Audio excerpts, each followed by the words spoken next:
I'm Jenni Carlson here with Scott Wright. We're at the Oklahoma Secondary School Activities Association building where today the board of directors has denied an appeal from Douglas High School to replay part of their playoff loss to Locust Grove. Scott, the board met for a little over an hour. They talked about a lot. You could see that this was a really tough decision. But ultimately, what do you think determined their denial of this appeal?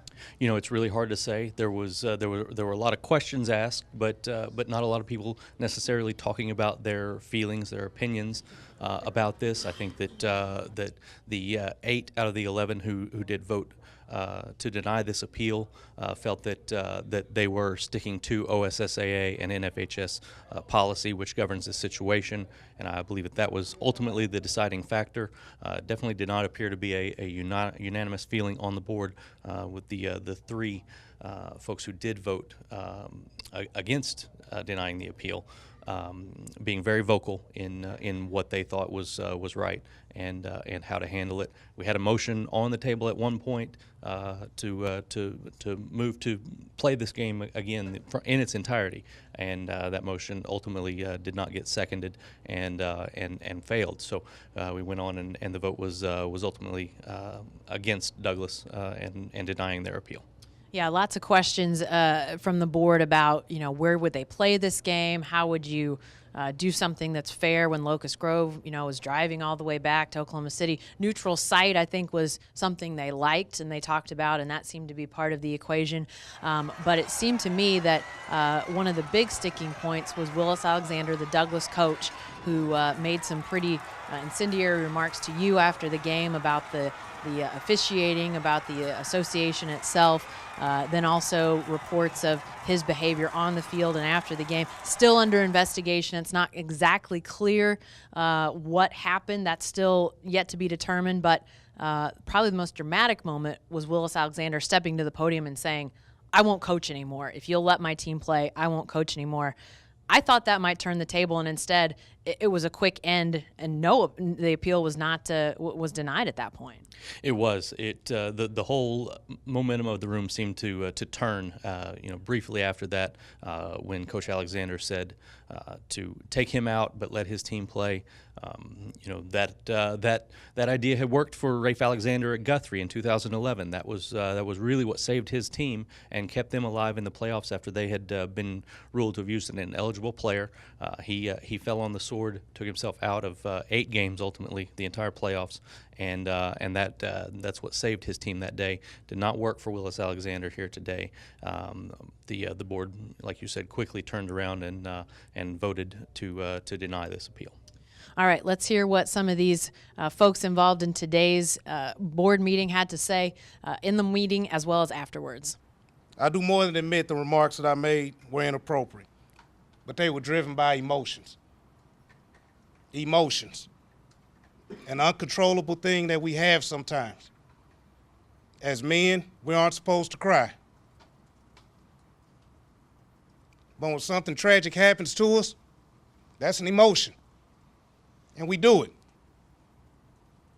I should not allow my emotions to drive my response. I've erred. I made a mistake. Now I'm willing to correct that mistake. I don't want my actions after the game, my comments, to get in the way of this team moving forward. So I will sit out the remainder of the playoffs to allow my team to play. In the movie John Q, toward the end, Denzel Washington portrayed the father who had a sick child. And the child needed a heart transplant. And they were waiting, up to the last moment. And Denzel got on the table and he said, "If my son needs a heart, take mine. My team needs a heart. Take mine. Do not take theirs. Take mine." Well, it's unfortunate, but I'll say this. It's not your typical adversarial issue here. We're appealing a decision by the board, and we're doing it because we're fighting for those students over there at Douglas. We're fighting for them to be given a fair shot here. This was a big moment for them. Big moment. Like I said, some kids made some big-time plays there, and it was taken away from them.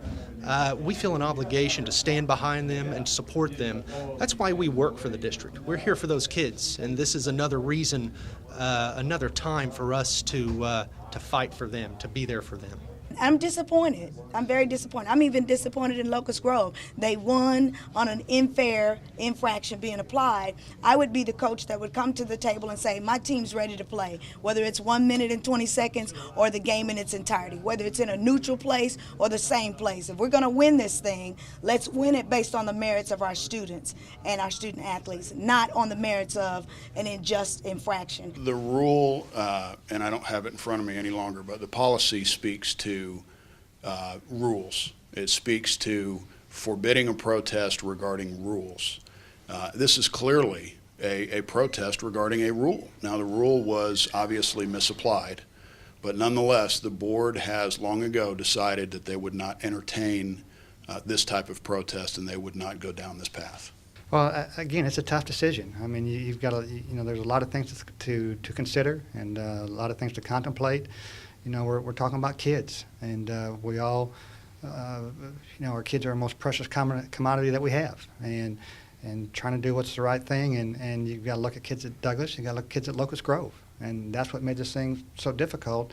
And again, as we go forward and thinking about officiating crews and mistakes that they make, as we go forward, and how that's going to be interpreted, and it was tough. It was a tough decision, and I respect my board, and I respect Oklahoma City Douglas and Locust Grove for both of them and the presentation that they put on and how respectful they were to one another. All right, Scott, I think the question, and this was something that the board discussed, was the Pandora's box, was the long-term ramifications of doing something as dramatic as replaying the game. Was it just too much for Douglas to overcome really in this appeal? It's certainly possible that some of the board members felt that way.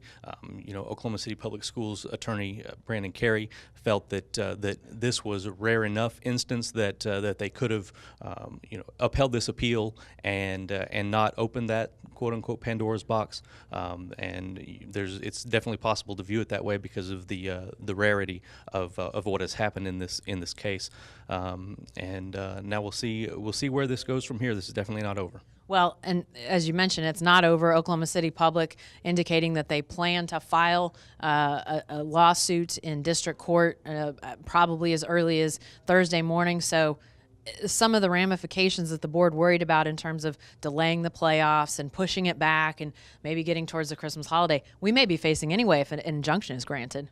That's very possible if this injunction is granted on Thursday. The board discussed before the vote had been made, they discussed the possibility of holding up the other Class 3 semifinal between Kingfisher and Cushing. You would expect that will be the case if this injunction is granted on Thursday as well. So we're looking at pushing things back even farther, probably regardless of what happens if this injunction is granted at this point. So we're still going to face some of the ramifications that the board was maybe a little leery of. All right. Be sure to stay with the best coverage team anywhere at newsok.com and every day in the Oklahoman.